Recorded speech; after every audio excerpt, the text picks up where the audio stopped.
આજની ધર્મકથા. પ્રણામ. મોહનીય કર્મ એના નો કશાય એ દૂર કરવા માટેની અક્ષત પૂજા એની ઢાળ.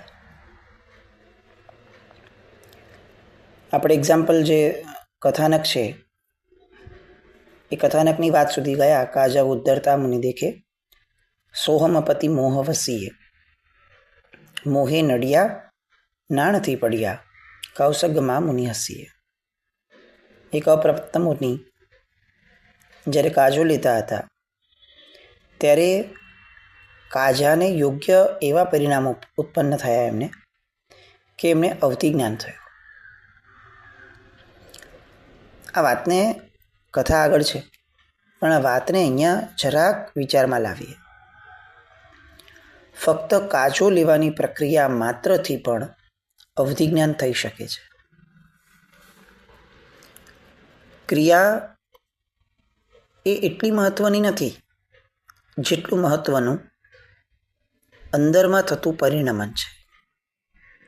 આપણે કલ્પના કરીએ કે એક કાજો લેતા લેતા કોઈ આત્માના અવધિ જ્ઞાનના આવરણીય કર્મો દૂર થઈ શકતા હશે?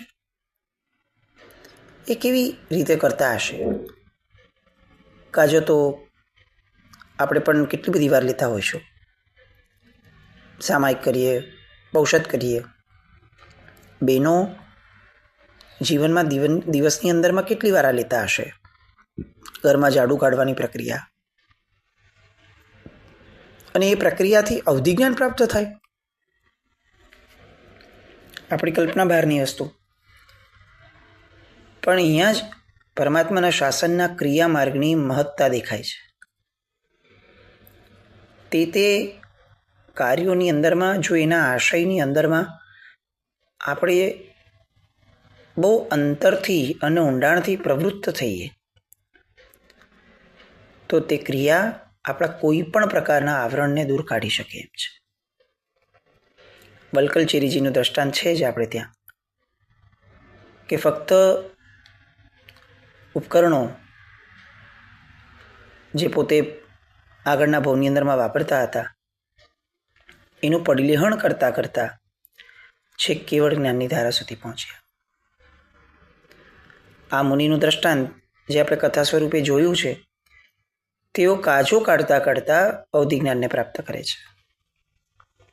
હવે ટ્વિસ્ટ જુઓ. જે વ્યક્તિની કાજો કાઢવાની પ્રક્રિયા આટલી પ્રબળ છે કે જેમાં કાજાની ભાવનાની અંદરમાં પરિણમન થયું. પરિણમન એવું થયું કે મોહનીયના આવરણીય કર્મો ધડ નીકળ્યા. અને કેવા નીકળ્યા? તો કે મતિજ્ઞાનનો ઉઘાડ છેક આગળ જતા અવધિ જ્ઞાન સુધી પહોંચ્યો.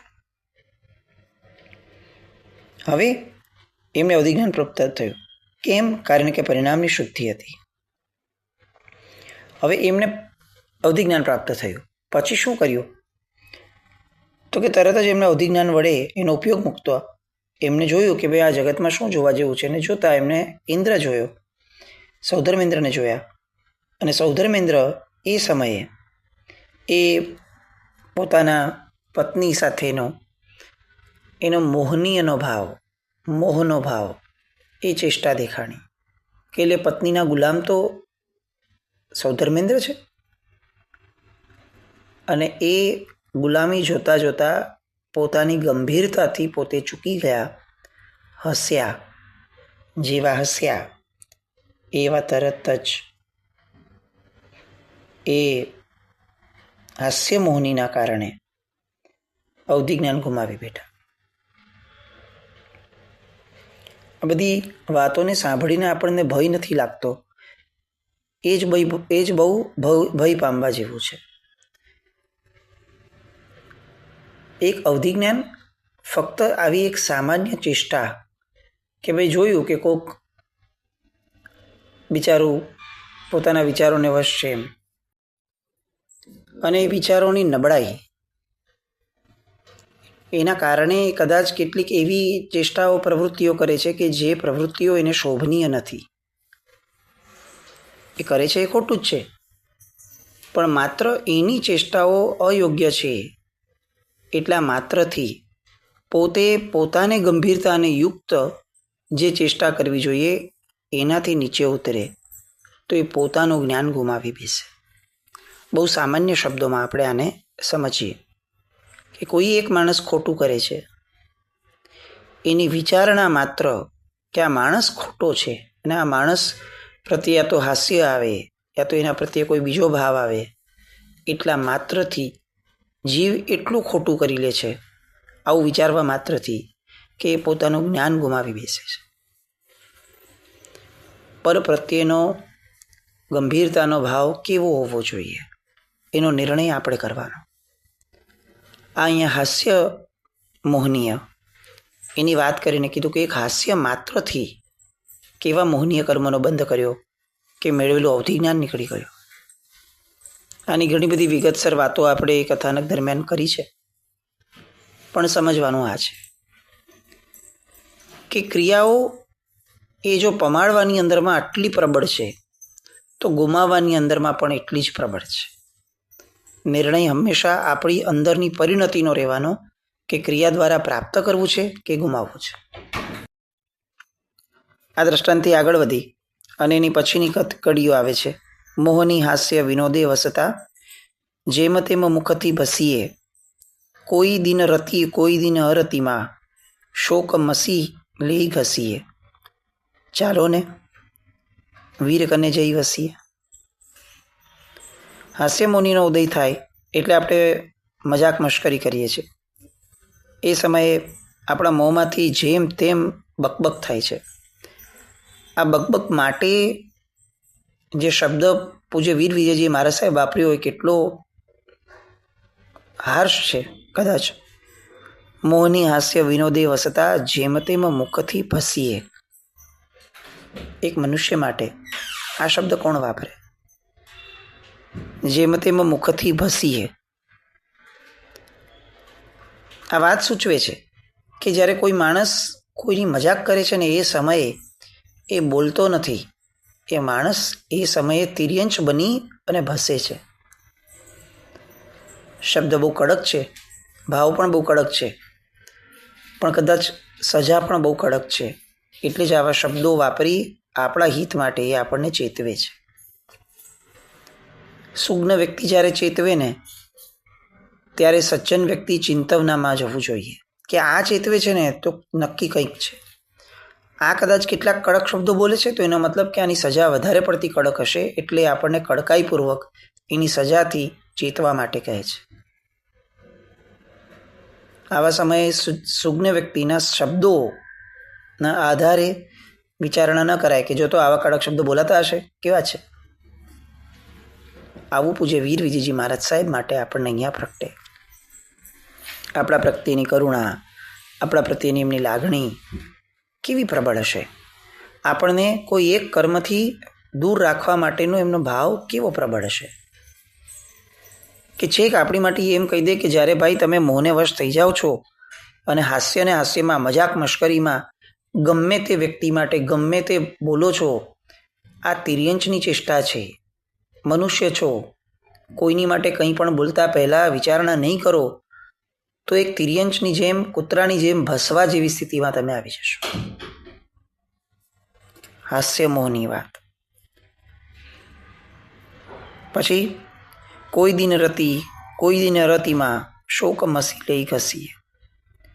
જ્યારે તમે કોઈક દિન રાજી થાવ છો, કોઈક દિવસે કોઈક દિવસ ઉદ્વેગમાં નારાજ થઈ જાઓ છો, ત્યારે શું થાય છે તો કે ત્યારે તમે કાજળની કાળાશ મોં ઉપર ઘસતા હો છો. આપણને આશ્ચર્ય થાય કે આટલા હાર્શ શબ્દો તો એમણે આગળની એક પણ ઢાળની અંદરમાં કોઈ કર્મ માટે નથી વાપર્યા કે આપણે બોલતા હોય તો એમ કહીએ કે તમે ભસો છો. આપણે જ્યારે કોઈની માટે હરખ શોક કરતા હોઈએ છીએ પ્રસંગો માટે, ત્યારે એમ કે કાજળ કરતાં પણ મોઢું કાળું થાય તમારું, એ સ્થિતિમાં તમે આવ્યા છો. આટલું હર્ષ? તો કે હા. કેમ? કારણ કે આ જે કર્મની વાત છે નો કશાય, એ જ્યારે જીવને પરિણામ આપશે ને એ સમયે જે વેદનાઓ, જે ભયંકરતાઓ અને જે ભ્રમણ જીવનું ભવમાં વધવાનું છે એનું રેડ સિગ્નલ આપવા માટે આ શબ્દો જ ઉપયુક્ત છે. નિર્ણય આપણો કરવાનો છે કે કોઈક સારો પ્રસંગ આવે તો ખુશ થઈ જઈએ. ભારત જીતી ગયું અને આપણે ખુશ થયા. ભારતની વિકેટ ગઈ અને આપણે વ્યાકુળ થયા. જે વસ્તુઓ ફક્ત ને ફક્ત મોહનીય કર્મના જ પોષણની છે એની અંદરમાં આપણે બધા જે રીતે સહેજે લેવાઈ જઈએ છીએ, એન્ટરટેનમેન્ટના નામે જે રીતે લેવાઈ જઈએ છીએ, અને હવે તો કદાચ કેટલાક પ્રસંગો જોઈને એવું લાગે કે ધર્મના નામે પણ આપણે જે રીતે લેવાઈ જઈએ છીએ, હરખ શોક બેવ થાય છે, એ બધાથી નહીં અટકીએ તો આપણામાં અને આ ભવમાં, મનુષ્યના ભવમાં, તિર્યંશમાં કોઈ ફરક નહીં રહે. એ તિર્યંશ હોય કે જેને તમે જરાક ધક્કો આપો કે કંઈક બોલો તો ભસે, અને બીજી કાચી મિનિટે બિસ્કિટ દેખાડો તો એ પૂંછડી પટપટાવવા લાગે. એ મનુષ્ય ન હોય કે જે પ્રસંગો અને વ્યક્તિઓની અસરથી એટલો બધો લેવાઈ જાય કે તરત ને તરત રિસ્પોન્ડ કરી લે. ગંભીરતા એ મનુષ્યનું લક્ષણ છે. રતિ અને અરતિથી દૂર રહેવું એ મનુષ્યનું લક્ષણ છે. ધર્મી મનુષ્ય એ છે કે જે આ બંનેની અસરથી પોતાને મહદ અંશે મુક્ત રાખી શકે છે. સારું થયું તો પણ ભગવાનની ઈચ્છા, નબળું થયું તો પણ ભગવાનની ઈચ્છા. આવું કંઈક આપણે કેમ ન રાખી શકીએ? ભક્તિ માર્ગ આવા છે. ભગવાન ઉપર કલાકો સુધી અભિષેક કરવો એ લોકોત્તર ભક્તિ માર્ગ છે એમ કઈ રીતે કહેશું? કારણ કે મૂળમાં તો આવી બધી વિચારણાઓથી અંદરના કર્મને ધોવા એ તાત્વિક અભિષેક છે. એની પછીથી સંસારે સુખ લેશ ન દીઠું, ભય મોહની ચિહું દિશીએ, ચરણ દુગંછા ફલ ચંડાલે, જન્મ મેતારજ ઋષિએ. આ સંસારમાં ક્યાંય લેશ પણ સુખ જોવા મળતું નથી. ભય મોહનીયના ઉદયના કારણે ચારે દિશામાં જ્યાં જાઓ ત્યાં ફક્ત ને ફક્ત ભય જ છે. કેમ આવું? એના દ્રષ્ટાંતમાં કહે છે કે મેતારજ મુનિએ પૂર્વ ભવની અંદરમાં ચારિત્ર્યની દુર્ગંછા સેવી તો એમણે શું થવું પડ્યું? બીજા ભવમાં તો કે એમને ચંડાળ થવું પડ્યું. એનો મતલબ શું છે? કે આ 6 પ્રકૃતિઓ જે છે એ ખરેખર જીવના ભવ ભ્રમણની અંદરમાં તાંડવનું કામ કરે છે. ભય અને દુર્ગંછા આ બંનેથી કેવા ફળ મળ્યા એની વાતો આપણે મેતારજ મુનિના ચરિત્રની અંદરમાં જોઈ છે. પણ આ એક વાક્ય આપણા ઘરની દિવાલ ઉપર પણ કોતરી નાખવા જેવું લાગે. સંસારે સુખ લેશ ન દીઠું, ભય મોહની ચિહું દિશીએ. સંસારમાં સુખ ક્યાંય નથી, ફક્ત ભયમાં પ્રવૃત્ત અને ભયથી નિવૃત્ત છીએ એ જ છે. આપણને લાગે છે કે હાશ આપણને મળી ગયું. ના, આ મળ્યાનું સુખ નથી. આ હવે પાછું ક્યારેય નહીં જાય એવો ભય જે આપણો દૂર થઈ ગયો ને, આ એનું સુખ છે. આપણને એમ લાગશે કે હાય મારું ગયું. ના, આ દુઃખ નથી. આ મારે હવે મારું શું થશે એનો ભય બોલે છે. આપણી દરેક પ્રવૃત્તિઓની પાછળ ભય અથવા ભયથી મુક્તિ, આ બે જ ભયની આસપાસના ભાવો છે. આ ભય મોહનીય છે. સંસાર એ ખરેખર સુખી ક્યારે ગણાશે? કે જ્યારે એની અંદરમાં આપણે ભય મોહનીયથી મુક્ત થઈ અને નિર્ભય બની અને સુખને માણી શકશું. આજે આપણી એક ક્ષણ પણ એવી નથી કે જેમાં આપણે નિર્ભય થઈ અને સુખને માણીએ છીએ. આ વિચારીએ, આખા આપણા જીવનની અંદરમાં અત્યારે એવી કઈ ક્ષણ છે કે જ્યારે આપણને કોઈ પ્રકારનો ભય નથી? સરકારનો નહીં, કર્મનો પણ નહીં, પરિવારનો પણ નહીં, શરીરના રોગનો પણ નહીં, કાલે શું થશે એવો પણ નહીં.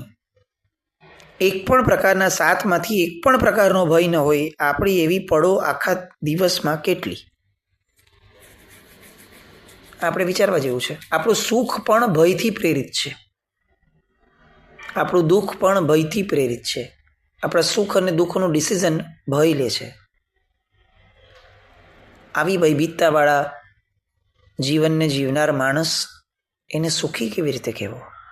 અને એટલે અહીંયા શબ્દ લખ્યો, સંસારે સુખ લેશ ન દીઠું. આ સંસારની અંદરમાં ક્યાંય લેશ માત્ર પણ સુખ નથી, ખાલી ભયનો અભાવ અથવા ભયનો પ્રભાવ એ જ દેખાડે છે. અંતિમ કડીની અંદરમાં મોહ મહીપતિ મહાતોફાને મુંજાણા અહનશીએ શ્રી શુભ વીર હજુરે રહેતા આનંદ લહેરે વિલસીએ. ચાલો ને વીર કને વસીએ.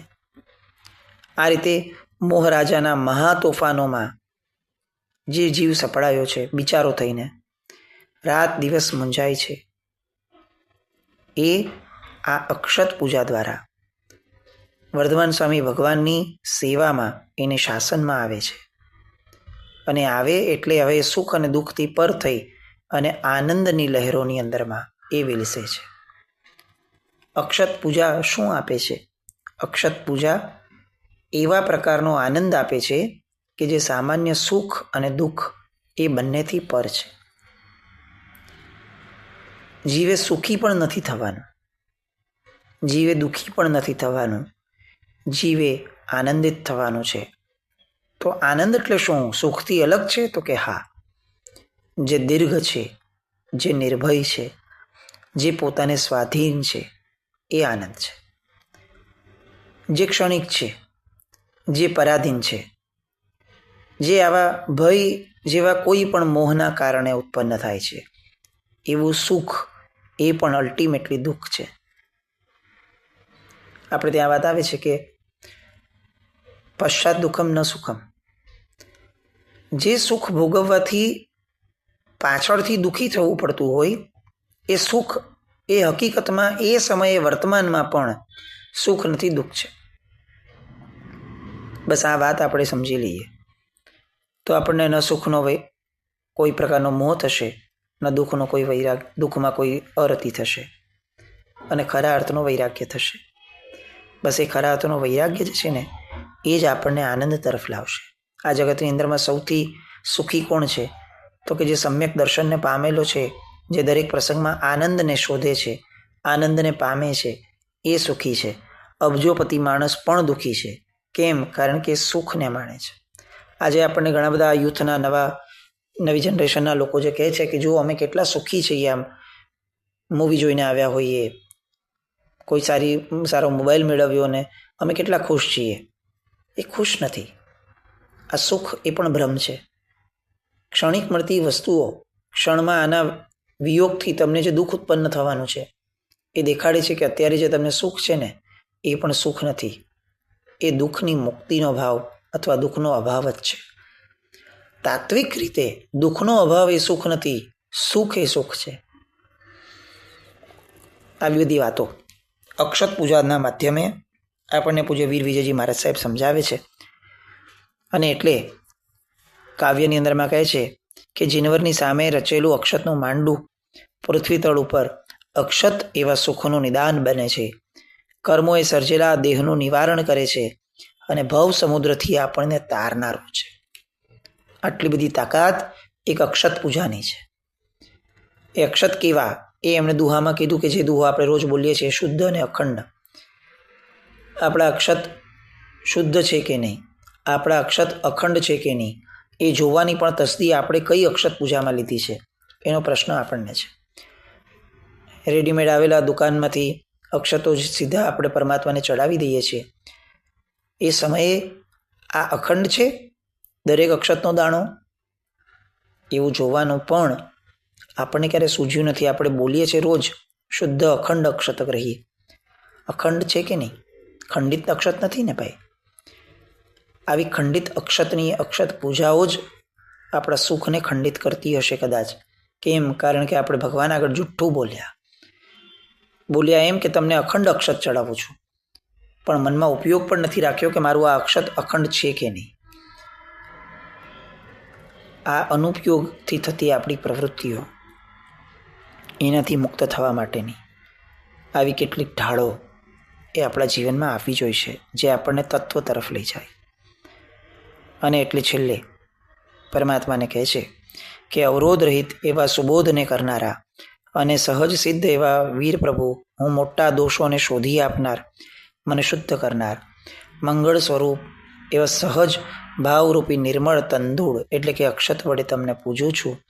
અને હાસ્યાદિ 6 કર્મોનું નિવારણ કરનારા એવા અક્ષતને હું આપને સમર્પું છું. અક્ષતની આ સરસ મજાની ધારા એને આપણે વારંવાર સેવીએ અને આવી અક્ષત પૂજાઓ તરફ વળીએ એ વિશ્વ મંગલ કામના સાથે. જીના કંઈ પણ બોલાય તો મિચ્છામિ દુક્કડમ. જૈનમ જય અતિશાસન.